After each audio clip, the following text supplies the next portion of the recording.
Uh, so, hello, my name is Karthik Pandey, and today I am presenting a speech emotion recognition uh, capstone project based on a deep learning and ML projects.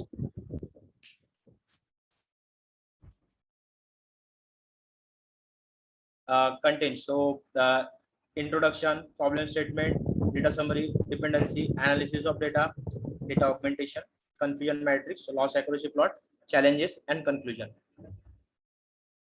So, introduction. So, first, before I go to speech emotion recognition, first I talk about why these projects.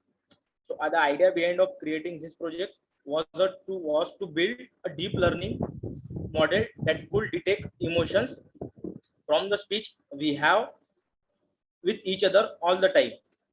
Nowadays, personalization is a something that is needed to all things we experience now, every day. Now, what is speech emotion recognition? Speech emotion recognition is an act of attempting to recognize human emotion and affective states from speech. This is a capitalized on the fact that that voice often reflects underlying emotion through a tone and pitch. This is also the phenomena that animals like dogs and horses employ to be able understand the human emotion. So these are the speech emotion recognition. So why this is important? Uh, Speech is a most natural way of expressing ourselves as a humans. It is the only natural then extend their communications medium to computer applications. We define a speech emotions emotion recognition system as a collection of methodologies and that process and classify speech signals to detect the embedded emotions. What is the future scope? Future scopes in a digital era, in call center, marketing, any kind of voice systems, a chatbot that it could be held.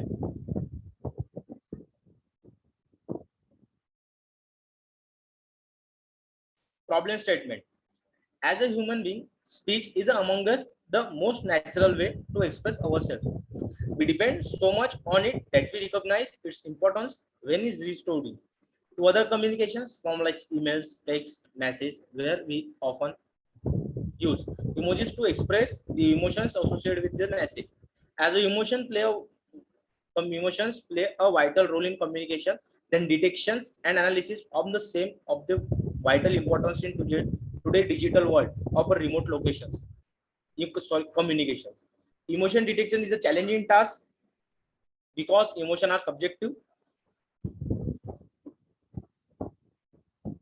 Now data summary. So we collect the data set from a Kaggle, but moving on a Kaggle, first we go into the main site in a Ryzen audio visual database of emotional speech and song.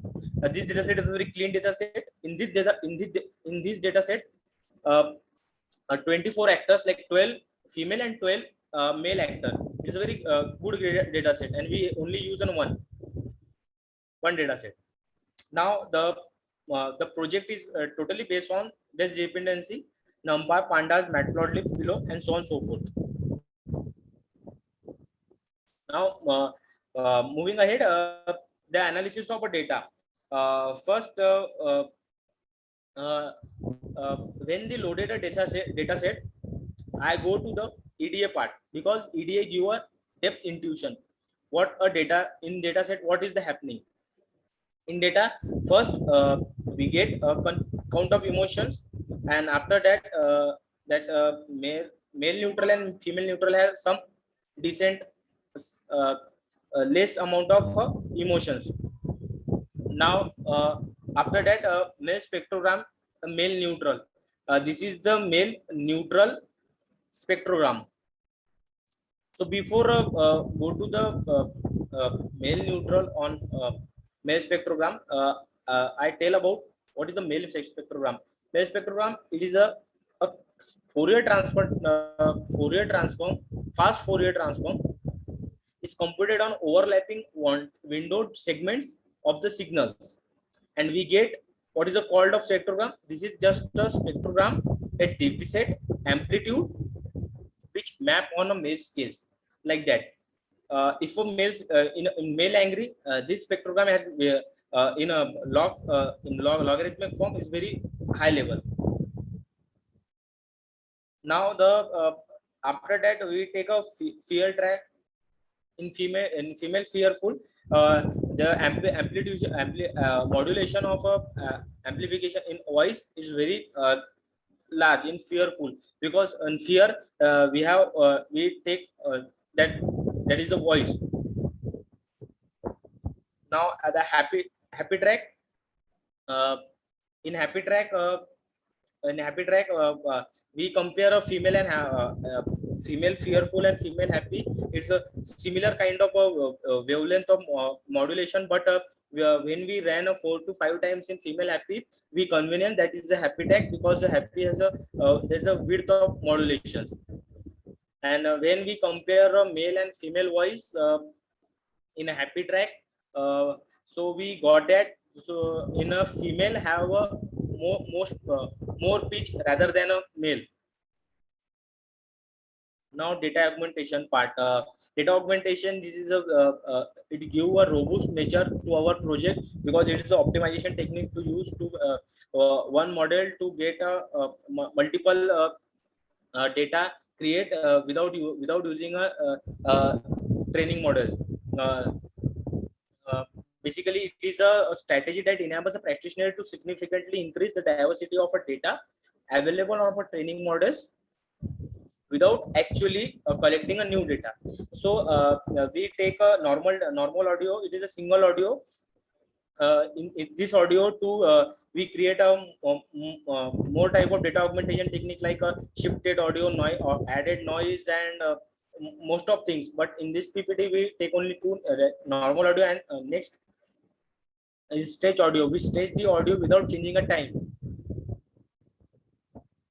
Now uh, moving ahead on a confusion matrix. Confusion matrix tell about how our models works, how is the projects predicted very well.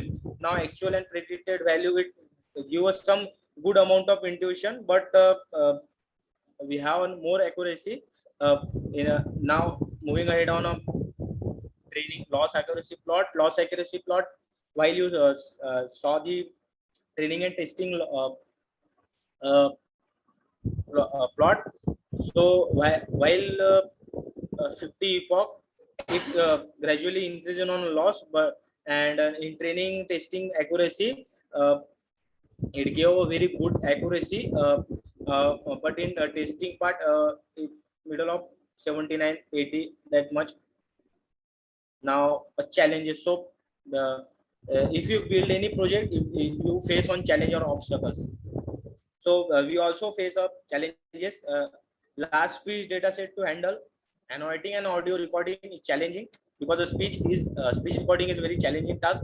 Should be able a single word, sentence, or whole conversation. How many emotion should we should define to recognize? It is not an easy task to convert a speech to emotion.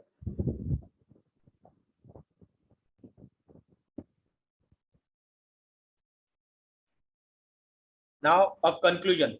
Through this project, through through this project, we show how we can leverage a machine learning to obtain underlying emotion from a speech and audio data, and some insight on the human expression through a voice.